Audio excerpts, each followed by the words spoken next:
নতুন ভিডিওতে আপনাদের সবাইকে স্বাগত। এতদিন ধরে পঞ্চায়েত এমপ্লয়ীদের প্রভিডেন্ট ফান্ড সংক্রান্ত তথ্য অনলাইনে ছিল না, কিন্তু রিসেন্ট এই ব্যবস্থাটা নেওয়া হয়েছে এনজিপিআইএফ এর মাধ্যমে এবং সেটা অনলাইনে অ্যাভেলেবেল আছে। আজকে আমরা দেখব যে কিভাবে অনলাইনের মাধ্যমে পঞ্চায়েত এমপ্লয়ীদের প্রভিডেন্ট ফান্ডের ডিটেলসগুলো দেখা যায়। তার জন্য প্রথমে আমরা চলে যাব নির্দিষ্ট ওয়েবসাইটে। কোন সেই নির্দিষ্ট ওয়েবসাইট? যেখান থেকে আমাদের বেতন হয় সেই IOSMS-এর ওয়েবসাইটে চলে যাব। সেই ওয়েবসাইটে এই দেখতে পাচ্ছেন, ওয়েবসাইটে আমরা চলে এসেছি। ওয়েবসাইটে ঢোকার পরে আমরা চলে যাব অফিস লগ ইনে। এমপ্লয়ি লগ ইন আছে, কিন্তু এমপ্লয়ি লগ ইন থেকে এনজিপিএফ নাম্বারটা পাওয়া যাবে না, তাই আমরা চলে যাব অফিস লগ ইনে। এই যে অফিস লগ ইনে চলে গেলাম। অফিস লগ ইনে চলে যাওয়ার পরে আপনাদের অফিসে নির্দিষ্ট লগ ইন ক্রেডেনশিয়াল দিয়ে লগ ইন করে নিতে হবে। আমি আমার ক্রেডেনশিয়াল দিয়ে লগ ইন করে নিচ্ছি।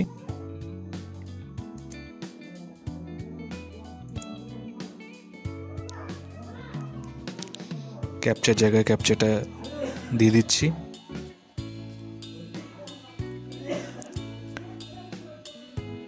ক্যাপচার দেওয়া গেছে, এবার লগ ইন করবো।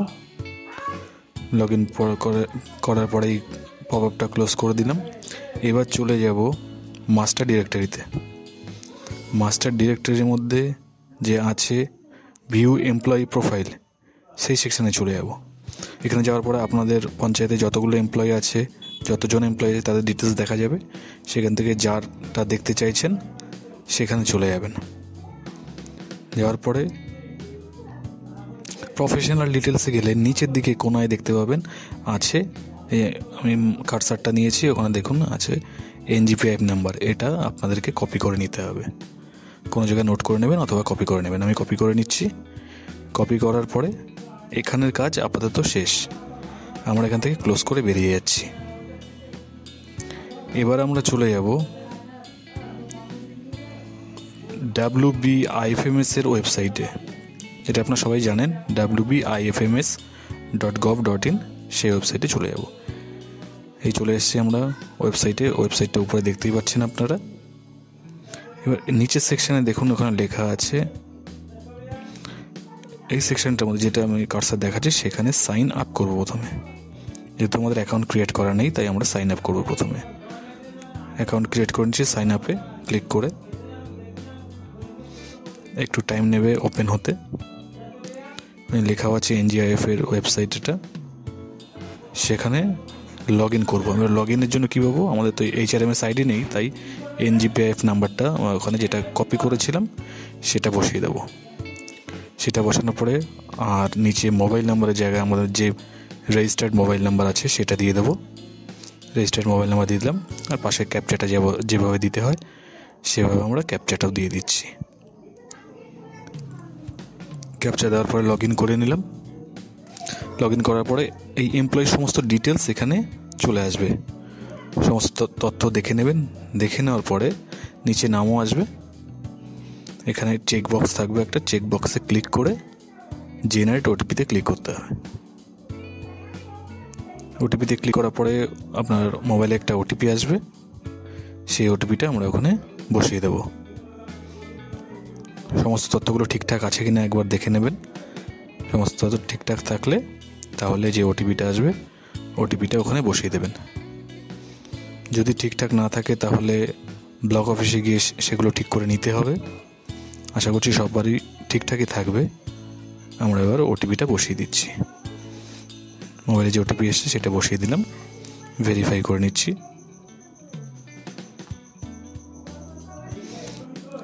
অ্যাকাউন্ট ক্রিয়েট হয়ে গেছে এবং মোবাইলের সঙ্গে একটা পাসওয়ার্ড আসবে। পাসওয়ার্ডটা শুরু হবে ESS দিয়ে। সেটাতে এবার আমরা লগ ইন করবো। কীভাবে লগ ইন করবো? এই IFMS-এর যে মেন ওয়েবসাইট সেখানে আবার যাব ফেরত। সেই ওয়েবসাইটে আমরা চলে যাচ্ছি। হোম পেজে চলে গেলাম। হোম পেজে গিয়ে এবার আর সাইন আপ নয়, এবার আমরা করবো সাইন ইন। সাইন ইন অপশনে ক্লিক করলাম। একটু সময় নিচে খুলতে। ওখানে যে NGPIF নাম্বার যেটা কপি করেছিলাম সেটাই বসিয়ে দিলাম। আর মোবাইলে একটা পাসওয়ার্ড এসছে, সেই পাসওয়ার্ডটা বসাতে হবে, যা শুরু হবে ESS দিয়ে। সেই পাসওয়ার্ডটা বসিয়ে দেবো আমরা ওখানে। বসিয়ে দেওয়ার পরে লগ ইন করে নেব। পাসওয়ার্ডটা আমি বসাচ্ছি, বসিয়ে এবার লগ ইন করবো। লগ ইন করার পরে প্রথমবার আমাকে পাসওয়ার্ডটা চেঞ্জ করতে বলবে। এই লগ ইন করলাম, দেখুন ওখানে দিয়েছে যে পুরোনো যে পাসওয়ার্ড যেটা মোবাইলে এসেছিলো সেটা আবার বসাতে। সেটা বসালাম, বসিয়ে বসানো হয়ে গেল। এবার নতুন পাসওয়ার্ড আপনারা যেটা রাখতে চাইছেন, একটা পাসওয়ার্ড, সেই পাসওয়ার্ডটা দেবেন।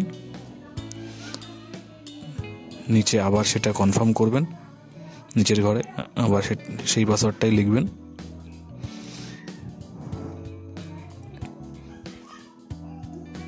তারপর এটা ক্লিক করবেন। ক্লিক করার পরে দেখুন পাসওয়ার্ড সাকসেসফুলি চেঞ্জ হয়ে গেছে এবং আপনার অ্যাকাউন্টে লগ ইনও হয়ে যাবে। এবার অ্যাকাউন্ট লগ ইন হয়ে গেছে। এই হলো সেই সেকশন যেখান থেকে আপনি সমস্ত ডিটেলসগুলো দেখতে পাবেন। দেখুন লেখা আছে NGPIF। এখান থেকে আপনি যদি ইন্টারেস্ট ফর্গ করতে চান, নমিনি দেখতে চান, আমি নমিনিটাই দেখি আপাতত, নমিনি কিছু আছে কি না। দেখুন এই ব্যক্তির নমিনি কিন্তু বিবাহিত, কিন্তু নমিনি কিন্তু করা নেই, নমিনি দেওয়া নেই। এনাকে ব্লক অফিসে গিয়ে নমিনি অ্যাড করতে হবে। আপাতত কিছু কিছু অপশান অ্যাড হয়েছে, সমস্ত অপশান আসেনি। এখান থেকে আপনি বা সাইডে দেখতে পাচ্ছেন PF এর ডিটেলস, উইথড্র করার সমস্ত ডিটেলসগুলো এখানে আছে। সমস্ত অপশান এখনও চালু হয়নি, এগুলো এক এক করে সব হয়ে যাবে। সাবস্ক্রিপশন চেঞ্জ করতে চাইলেও চেঞ্জ করতে পারবেন, স্টেটমেন্ট চাইলে স্টেটমেন্টও পাবেন। কিন্তু আপাতত স্টেটমেন্টটা চালু হয়নি। চেক করে যদি দেখি, আমরা দেখব জাস্ট বাফারিং হবে, আর কিছুই হবে না। কিন্তু আশা করা যায় কিছুদিনের মধ্যেই এটাও চালু হয়ে যাবে। তাহলে এইভাবেই আপনারা দেখে নিতে পারবেন আপনাদের GPF এর সমস্ত ডিটেলস। ধন্যবাদ সকলকে। এরকম আরও প্রয়োজনীয় তথ্য জানার জন্য চ্যানেলটি সাবস্ক্রাইব করে সাথে থাকবেন। ধন্যবাদ।